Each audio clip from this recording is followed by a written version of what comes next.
On what should have been the happiest day of my life, my future mother-in-law stormed into the church mid-ceremony, clutching a letter and demanding the wedding stop. What followed wasn't just a bombshell, it was a whirlwind of revelations I never saw coming. I stood in the bridal suite of St. Mary's Cathedral, adjusting my grandmother's pearl necklace one last time. At 28, I'd waited for this moment my entire life. The ivory silk dress hugged my curves perfectly, and my hair was swept into an elegant updo that had taken my stylist 3 hours to perfect. "You look absolutely radiant, Emma," my maid of honor Jessica whispered, tears glistening in her eyes. "Michael is going to lose his mind when he sees you." Through the stained glass windows, I could hear the soft murmur of our guests settling into the pews. 200 people had traveled from across the country to witness Michael and me exchange vows. My hands trembled slightly as I picked up my bouquet of white roses and baby's breath. Michael Thompson had been my college sweetheart at Northwestern University. We dated for 6 years, lived together for 2, and he'd proposed last Christmas morning in front of my family's fireplace in Chicago. Everything about our relationship had been picture perfect, like something out of a romantic movie. Well, almost everything. There was one small shadow over our happiness, his mother, Patricia Thompson. From the moment Michael introduced me to his family, Patricia had been complicated. She'd smile sweetly to my face but make cutting comments about my career as a marketing coordinator, my apartment in Lincoln Park, even my choice of wedding dress. Michael always brushed off my concerns, insisting his mother just needed time to warm up to me. "She's protective," he'd say. "You'll understand when you have kids someday." But standing there in my wedding dress, I felt a chill that had nothing to do with the October air. Something about the way Patricia had looked at me during the rehearsal dinner last night, a mixture of pity and something else I couldn't quite identify, had left me unsettled. Jessica handed me my phone. "Your mom wants one more photo before we head downstairs." I posed by the window, sunlight streaming across my face, trying to shake off the uneasy feeling. In 30 minutes, I'd be Mrs. Michael Thompson. Nothing could ruin this day. Or so I thought. The organ music swelled as the massive oak doors of the cathedral opened. My father, dressed in his best navy suit, offered me his arm with a proud smile. "Ready, sweetheart?" I nodded, taking a deep breath as we stepped into the aisle.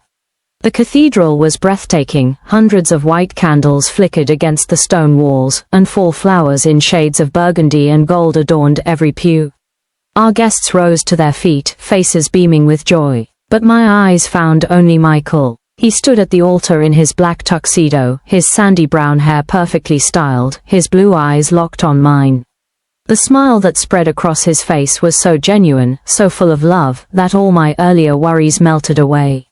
This was right. This was perfect. Pastor Williams, who'd baptized me as a baby, stood ready with his Bible open. Michael's best man, his brother Jake, grinned and gave me a thumbs up. Everything was exactly as we'd planned. As we reached the halfway point of the aisle, I caught sight of Patricia in the front row. She was wearing an elegant black dress, a choice that had raised eyebrows during dress selection, and her silver hair was styled in a severe bun. But it was her expression that made me falter slightly. While everyone else was smiling and dabbing at happy tears, Patricia sat rigid, her lips pressed into a thin line, her pale blue eyes fixed on me with an intensity that made my skin crawl. "You okay?" my father whispered. "Just nervous," I replied, forcing myself to keep walking. We reached the altar, and my father lifted my veil to kiss my cheek. "I love you, Emma. Be happy." Michael took my hands in his thumbs gently stroking my knuckles. "You're so beautiful," he whispered. "I can't believe you're about to be my wife." Pastor Williams smiled warmly at both of us.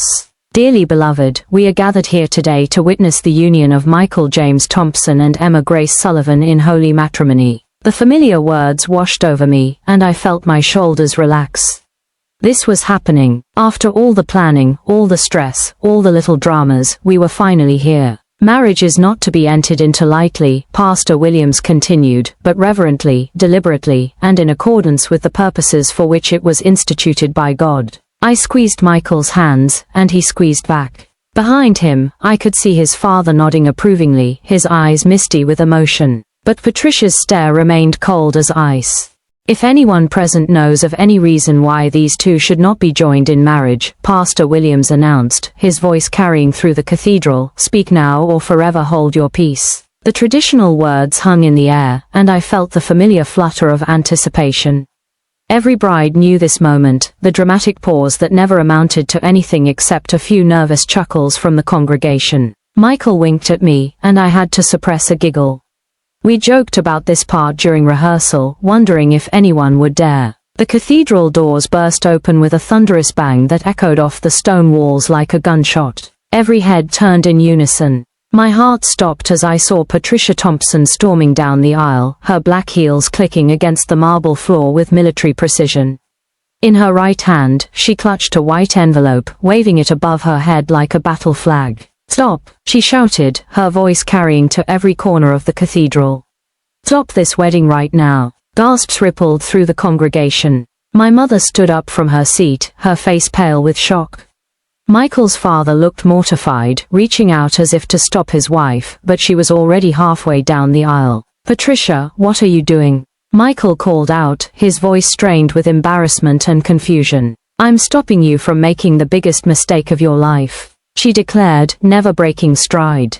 Her usually perfect silver hair was slightly disheveled, and there was something wild in her eyes that I'd never seen before. My legs felt like jelly. This couldn't be happening. Not today. Not in front of everyone we loved. "Mom, please," Michael stepped forward, his hands outstretched. "Whatever this is about, we can discuss it later." Later, Patricia let out a harsh laugh that sent chills down my spine.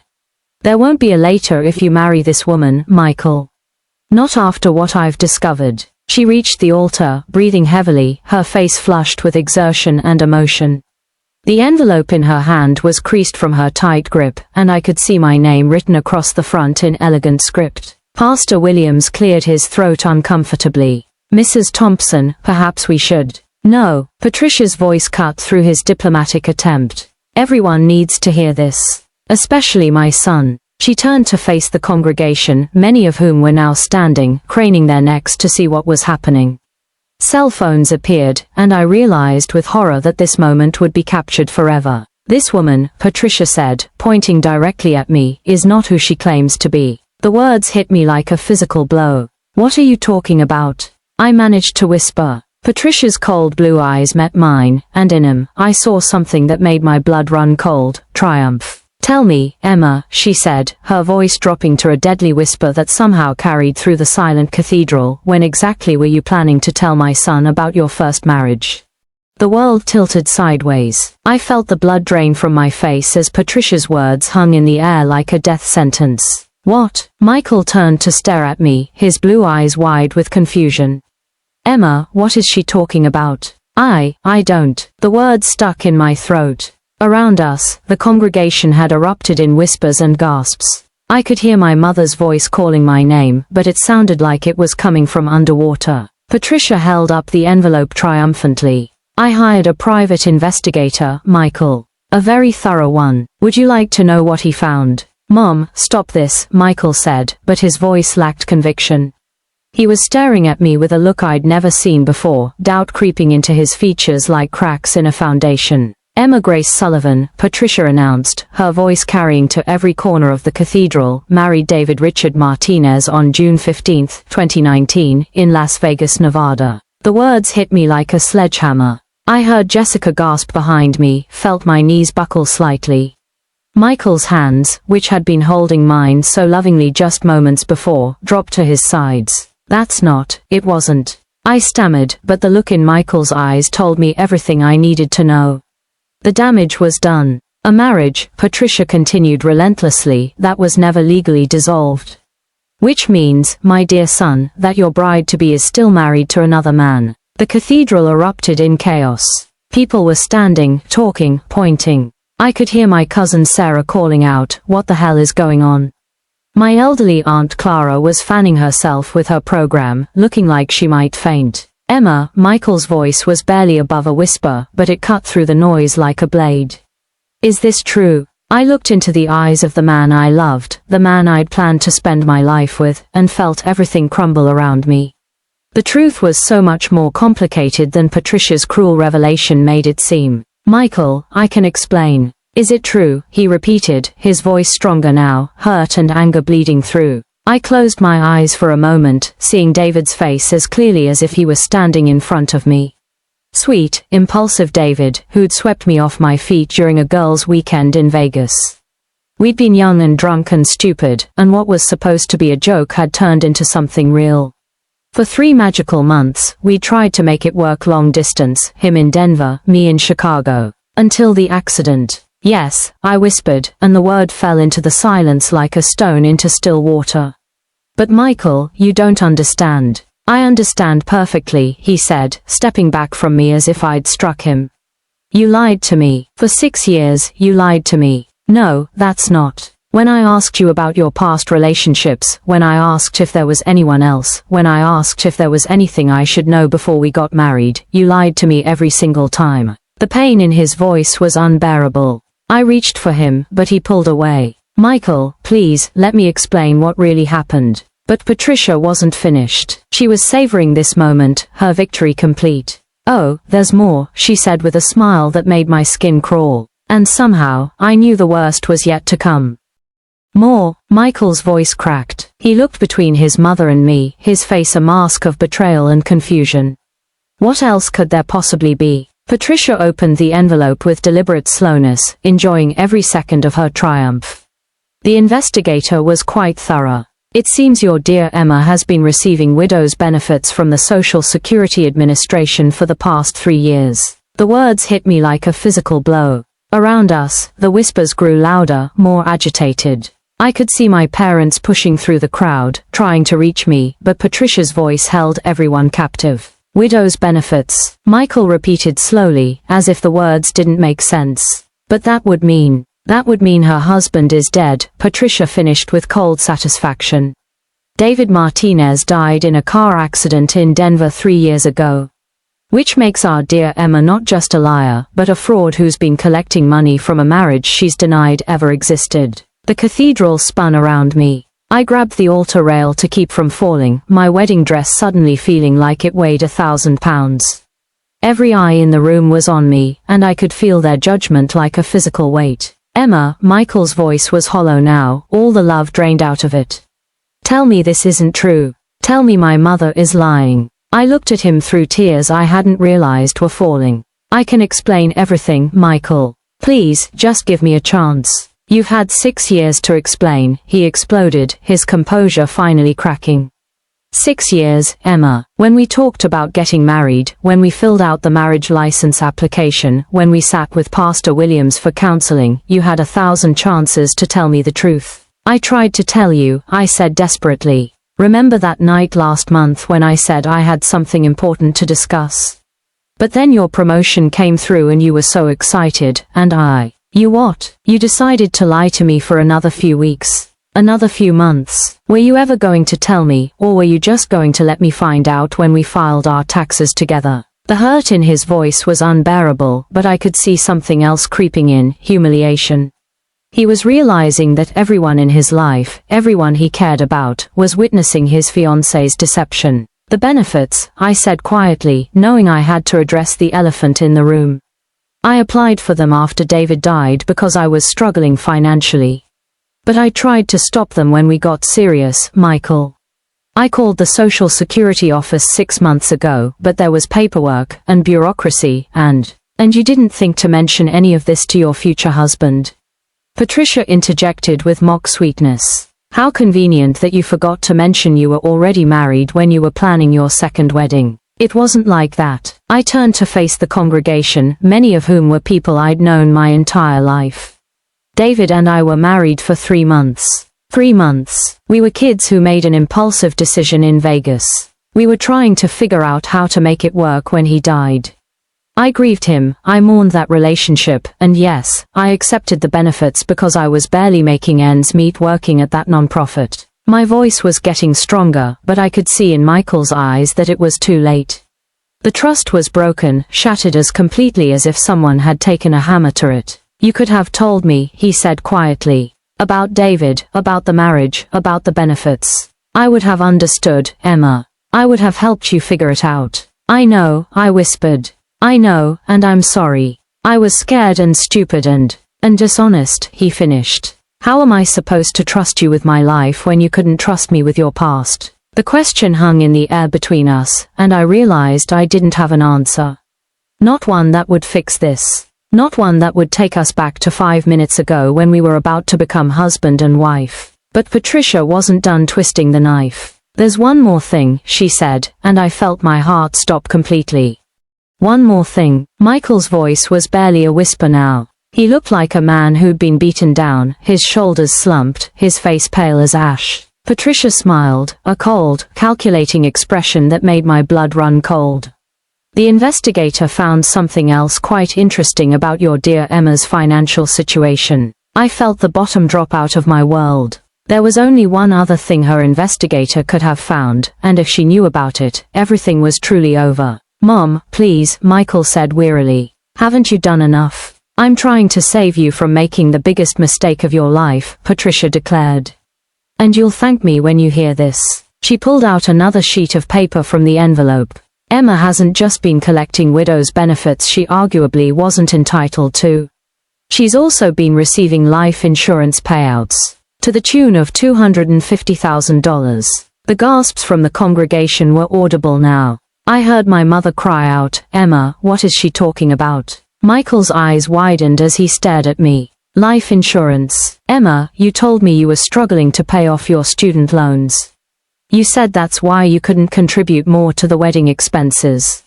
You said. I did struggle, I said desperately. For 2 years after David died, I could barely make rent. The insurance money didn't come through until last year, and by then we were already engaged, already planning the wedding. I didn't know how to bring it up without explaining everything else. So you just kept it secret. Michael's voice was incredulous. You have $250,000 sitting in a bank account somewhere, and you've been letting me pay for everything.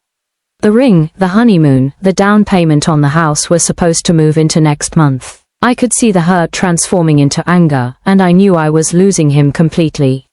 I was going to tell you after the wedding. I was going to surprise you. I thought maybe we could pay off the house early, or take that trip to Europe you've always wanted. After the wedding, he repeated flatly. Another secret you were planning to reveal after you got what you wanted. That's not fair, Michael. I love you. Love me. He let out a bitter laugh that cut through me like a knife. You don't lie to people you love, Emma. You don't deceive them and manipulate them and let them make financial decisions based on false information. Patricia was practically glowing with satisfaction. I tried to tell you, Michael. From the beginning, I knew something was off about her. A mother's intuition is never wrong. Stop, Michael said sharply, turning to his mother. Just stop. You've made your point. But the damage was done. I could see it in every face looking at me, the confusion, the disappointment, the judgment.